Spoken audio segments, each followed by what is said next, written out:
आज मैं पूर्णिया के बेलोरी में श्री कृष्ण मंदिर के पास हूँ। आज यहाँ पर जन स्वराज के कार्यकर्ताओं ने, भावी उम्मीदवार ने मिलकर यहाँ पर एक सफाई अभियान चलाया है। तो आइए जानते हैं इनसे कि इस सफाई अभियान का इनका उद्देश्य क्या है।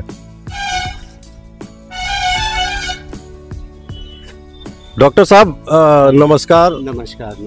ये बताएं कि ये जो सफाई अभियान आप चला रहे हैं, इस अभियान का क्या उद्देश्य है आपका? देखिए, यहाँ पे हम लोग कल सभा करने वाले हैं, लेकिन ये मंदिर का देखिए कि इसमें बहुत सारी गंदगी है और ये जो है घास वास उपज गया है। तो अभी तो हम लोग ये छोटी मोटी सफाई कर रहे हैं, लेकिन इस सफाई का उद्देश्य हमारा ये तो चलिए मंदिर का जो है प्रांगण साफ होगा। जो मेन असली सफाई है हम लोगों का वो है बिहार से भ्रष्टाचार, गरीबी, शिक्षा और पलायन, इसको साफ करना है। ये तो ठीक है, वो तो आप लोग बोलते हैं और उस पर आप लोग मेहनत भी कर रहे हैं। तो अभी तो इलेक्शन बहुत दूर है, अभी नवंबर में इलेक्शन होना है।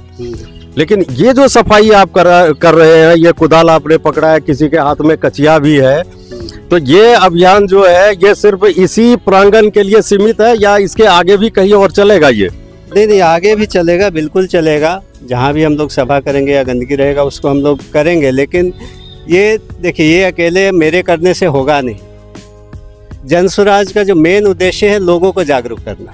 लोग साफ सफाई के प्रति जागरूक हों तो वो ऑटोमेटिकली जो है वो साफ सफाई आ जाएगी समाज में।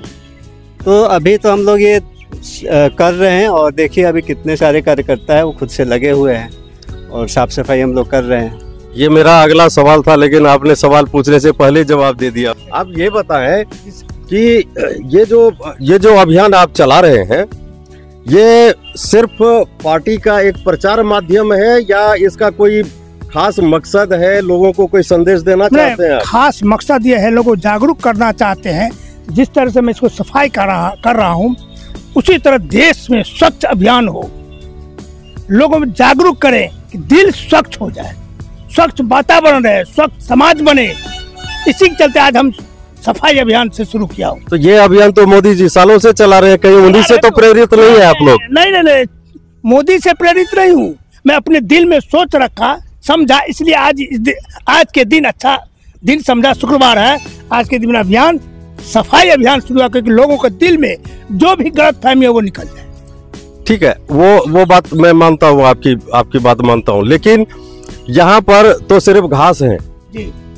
गली मोहल्ले में गंदगी बहुत है, कभी मैंने देखा नहीं आप लोगों को। कभी उधर भी आएंगे आप लोग सफाई के लिए? जब आज से मैं बीड़ा उठाया हूँ तो आप देखिएगा, अक्सर मैं गली मोहल्ले में ऐसे, आप जहाँ मैं रहता हूँ, मेरा निवास है, वहाँ जाकर देखिए हर एक तरह के लोग बसे, उसका मैं स्वच्छ रखवाता हूँ कि आकर देख लीजिएगा। ठीक है, बहुत बहुत धन्यवाद। डॉक्टर साहब, एक सवाल आपका। आप चूंकि यहाँ के भावी उम्मीदवार हैं, मैं आपसे एक गुजारिश करना चाहूंगा कि कई जगह जो पिछले कुछ सालों में जो मोहल्ले में सड़कें बनी है, मोहल्लों में जो सड़कें बनी है, इसमें क्या किया इन लोगों ने कि बीच रोड पर नाला निकाल दिया और सभी घरों का पानी कलेक्ट कर दिया उसमें, लेकिन उसका निकासी नहीं निकाला कहीं भी।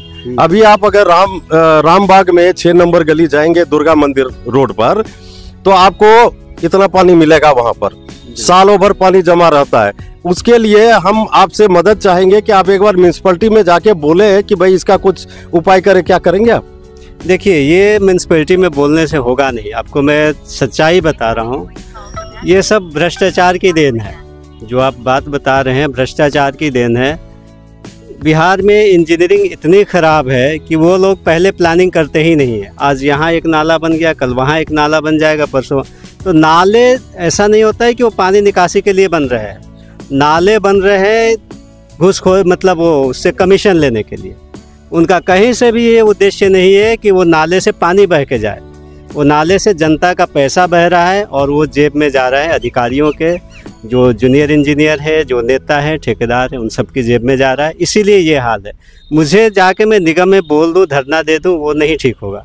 इसमें जब तक ऊपर बैठे लोग इस पर निगरानी नहीं रखेंगे, जो इंजीनियर भर्ती होता है उसकी क्वालिफिकेशन ठीक है कि नहीं है, कहीं घूस दे के तो वो नहीं आ रहा है, तो जब तक उस तरह के इंजीनियर्स नहीं होंगे और वो ईमानदार नहीं होंगे, ईमानदारी से काम नहीं करेंगे, ये जल निकासी की व्यवस्था ठीक नहीं होगी। तो इसका मतलब है कि उस गली मोहल्ले वाले को अभी 1-1.5 साल या 2 साल और इंतजार करना पड़ेगा, क्योंकि अगर आपकी सरकार बनी तो आप इस पर एक्शन लीजिएगा, नहीं तो आदमी ऐसे ही कीचड़ में घूमता रहेगा। बिल्कुल ऐसे ही घूम ही रहा है 10 साल या 30 साल से घूम रहा है।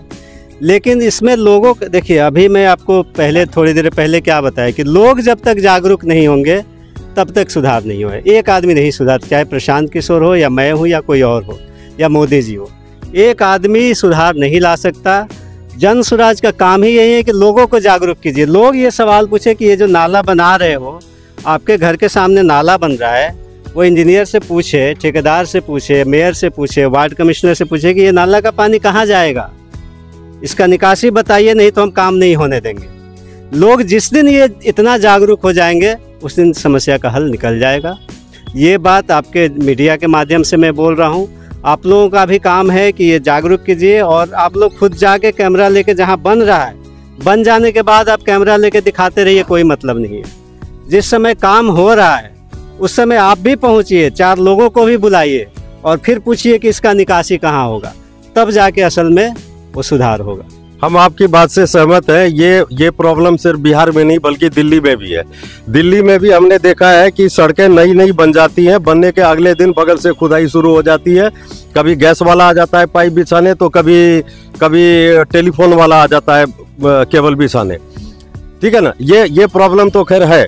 लेकिन एक चीज आप बताएं सर, आप एक बात बताएं कि ये जो अभियान आप चला रहे हैं अभी, इस अभियान को आगे कंटिन्यू कीजिएगा या बस कल के मीटिंग भर के लिए आप चला के और उसके बाद फिर शांत बैठ जाएंगे अपने अपने काम में? देखिए, सवाल यह है कि हम लोग अभी जो जनस्वराजी, जितने लोग हम लोग जुड़े हैं जनस्वराज के में, जो हमारे संयोजक प्रशांत किशोर जी हैं, उसने अपना बीड़ा उठाया कि हमको बिहार को बदलना है। तो उनकी व्यवस्था देखे जो हम लोग जुड़े, तो बदलने के क्रम में यह भी लाए हम लोग कि जहाँ अगर देख रहे हैं कि कहीं धर्मस्थल है, कहीं बहुत बड़ी बाजार है और वहाँ गंदा है, तो जागरूकता भी एक अच्छी चीज़ है कि लोगों को जागरूक करें कि यही बहाना, यह गंदा अगर साफ हो जाए तो मन में जो गंदा है किसी को वह साफ करे। कि यह अभियान के तौर पर हम लोग लिया नहीं है, लेकिन जब हम लोग जनस्वराजी से जुड़े हैं, गांव-गांव जा रहे हैं, देख रहे हैं जहाँ, तो जहाँ वो चीज़ बुझाता है तो हम लोगों ने सब जनस्वराजी मिलके वहाँ अभियान चला के वहाँ का साफ सफाइयाँ करते हैं, ताकि वहाँ के लोगों को जानकारी देते हैं कि भाई इस तरह से गंदा में मत रहो, सफाई करो। सफाई करना कोई गलत बात नहीं है, सफा रहेगा तो सब चीज़ वफा रहेगा। इस तरह का भी हम लोगों ने इस प्रचार में जोड़ा है। यह नहीं है कि हमने यह जोड़ा है कि मैं पूरे पूर्णिया जिला में सफाई कार्यक्रम को नहीं, लेकिन पूरे जिला में अगर हमारे प्रत्याशी लड़ रहे थे, सब यह अभियान के तहत देख रहे हैं कि अगर कहीं गंदा है तो इस बात को भी रखिए। जब समाज को बदलना है तो समाज से गंदा भी हटाना है, तो यह काम हम लोग अपने हाथ बटा के करते हैं। ठीक है, अभी आपने बोला धर्मस्थल का नाम, आपने धर्मस्थल से शुरू किया है, तो क्या दूसरे धर्म के भी धर्मस्थल पर जाएंगे? नहीं तो आपके ऊपर तो ठप्पा लग जाएगा। फिर धर्म के स्तर पर जाएंगे हम। जब हमने उस तरह का जातिवाद वाला गप ही नहीं करते हैं, हम सभी धर्मस्थल जाएंगे। जब यहाँ देखेंगे उस तरह से तो हमारा मन में यह बुझाएगा कि यहाँ कीचड़ है, तो हम साफ करने का काम करेंगे, ताकि वहाँ का समाज बुझे कि यह लोग जनस्वराजी सब जगह साफ सुथरा करते हैं। सभी धर्मों के बीच हमने काम करूंगा। बहुत बहुत धन्यवाद आप लोगों का, और हम उम्मीद करेंगे कि इसी तरह आपका सफाई अभियान चलता रहे, ताकि जो गली मोहल्लों में भी आप लोग जाते जाइए, ताकि वहाँ पर जो लोग नरक की जीवन जी रहे हैं उनको थोड़ी सी सुविधा मिल जाए। और मैं आप लोगों को इसके लिए शुभकामनाएं देता हूँ। बहुत बहुत धन्यवाद। तो देखा अभी आपने कि जनस्वराज पार्टी के कार्यकर्ताओं ने